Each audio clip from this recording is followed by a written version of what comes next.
Сәлем достар, сіздермен қайта қауышқаныма қуаныштымын. Бұл еңбегімді мен саяхат блогымның екінші бөліміне арнаймын. Ал бірінші бөлімін сіздер астындағы сілтемеге басып көре аласыздар. Сонымен кеттік.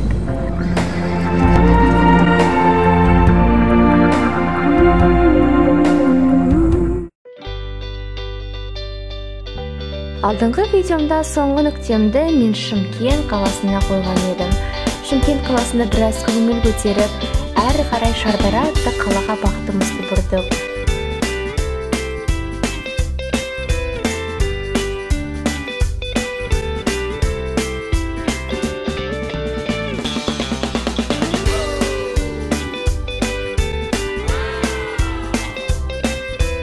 Туыстарымыз бізді жылы қарсы алды, сөйлесіп, әңгіме-дүкен құрдық. Айтпақшы, бұл видеода балалар көп болады.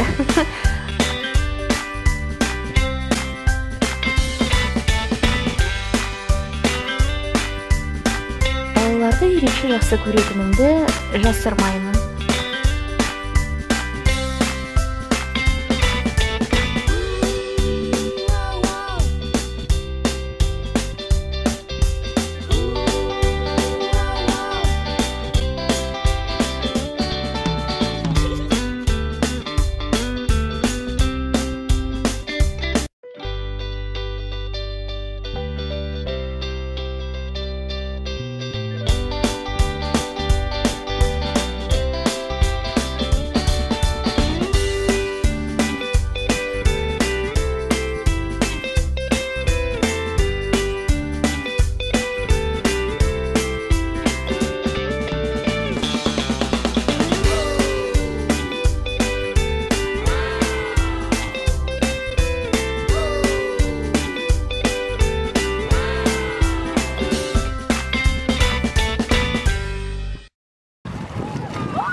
Осы аймақта бізге ең қызықтысы ол суға шомылу.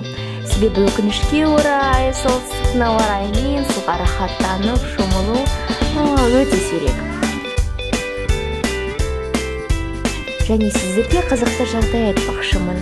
Жалпы бәрімізге белгілі, оңтүстік жақта ауа райы өте ыстық. Біз барған күндері шамамен 42-43 градус болатын, ал енді бір күні жоспарлап, дайындалып, таң ата суға шыққанбыз. Шамамен сондай температура болады деп сендік, бірақ содан түстен кейін 50 градуске барып тірелді. Одан асып кетпесе, сенесіздер ме? Демалып, суда жүзіп 6-7 сағатымызды өткіздік. Дегенмен де туыстарының, отбасының қасында уақыт өткізгеннің жөні бөлек. 50 градусты болғаны біз тіпті сезген де жоқпыз, тек кейінірек айтты. Солай үйге қап-қарашқалар болып қайттық.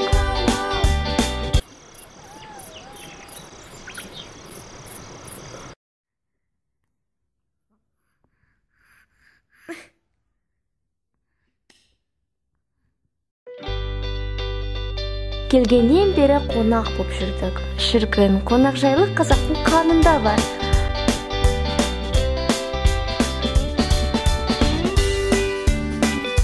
Ауылда әрбір үйде сәбидің иісі бар, жай өте салу мүмкін емес.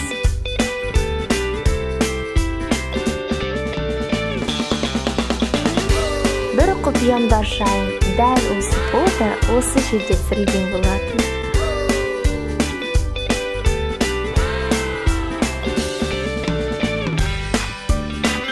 Солай сыйластықтан үйден үйге мейман болып жүрдік.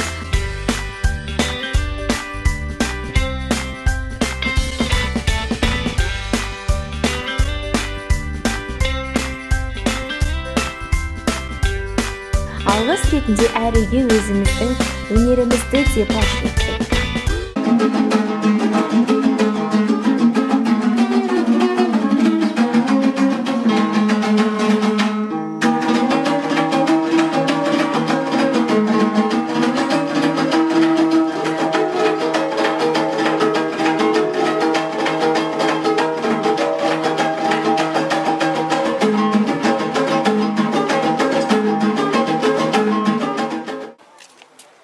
Нұрай деп жатыр ма бота?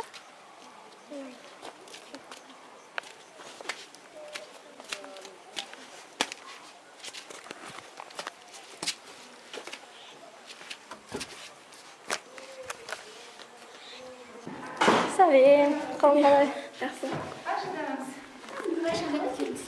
Сараңыз. Солнышко. Солай-солай, келесі үйге.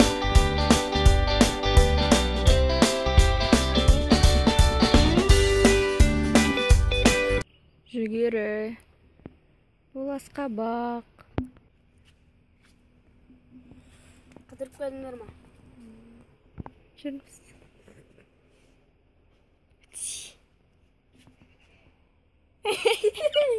Еке қарақым.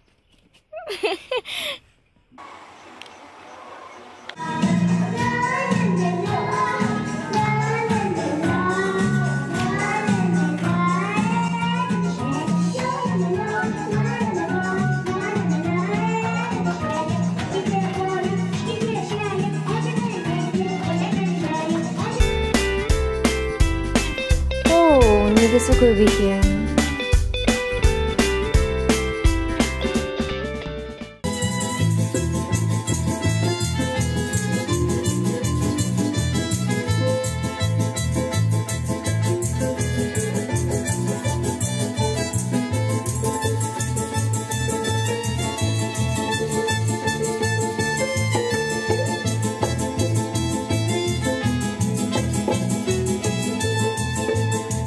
Жарайды, осымен қояйын.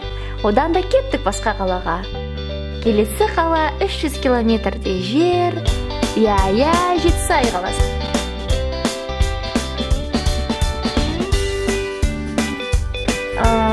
Осындай да болып тұрады.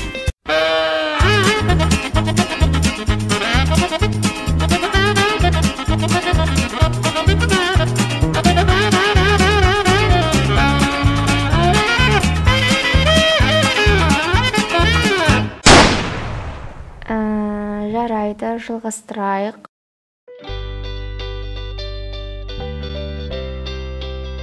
Алдында айтқан болатынмын, қай қалаға барсам да базарды сұрап барамын деп.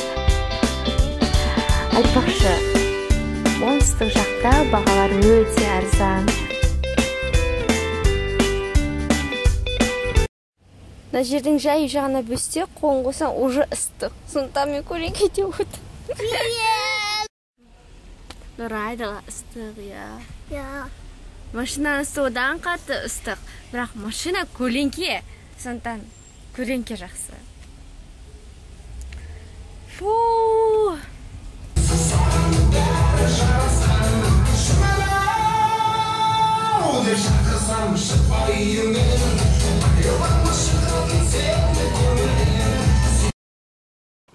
Жетісайда да бір кешті өткізіп келдік.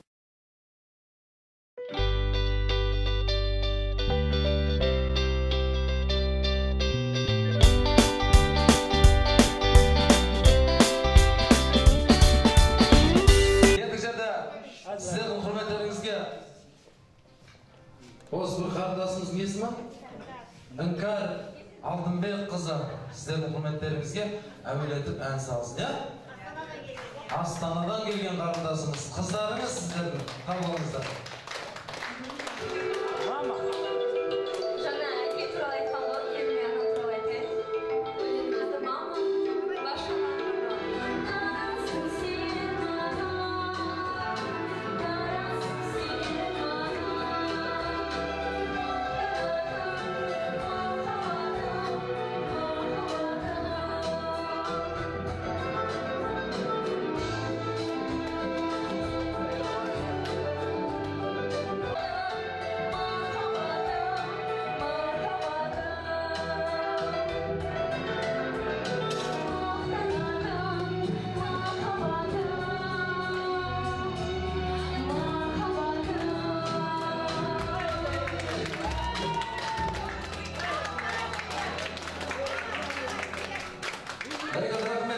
Қарындасымызға бір қош келіп қойыңыздар ағайындар.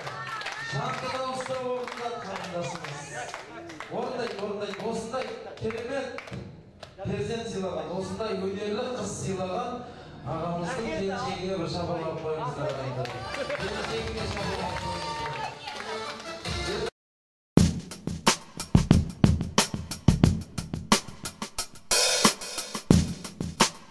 Иә, достар, ата-анамызды қадірлейік, сыйлайық, жақсы көрейік. Осындай ғибратты сөздермен мен осы видеомды аяқтаймын. Солайша менің демалыс күндерімде де өтті. Сіздермен болған мен Іңкәр, соңына дейін менімен болғандарыңызға рахмет. Пока!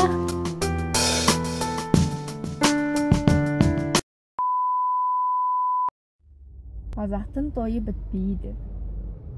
Сағат қазір 2:30. Біз мамаларды күтіп жатырмыз. Абрикос жеп, өрік жеп.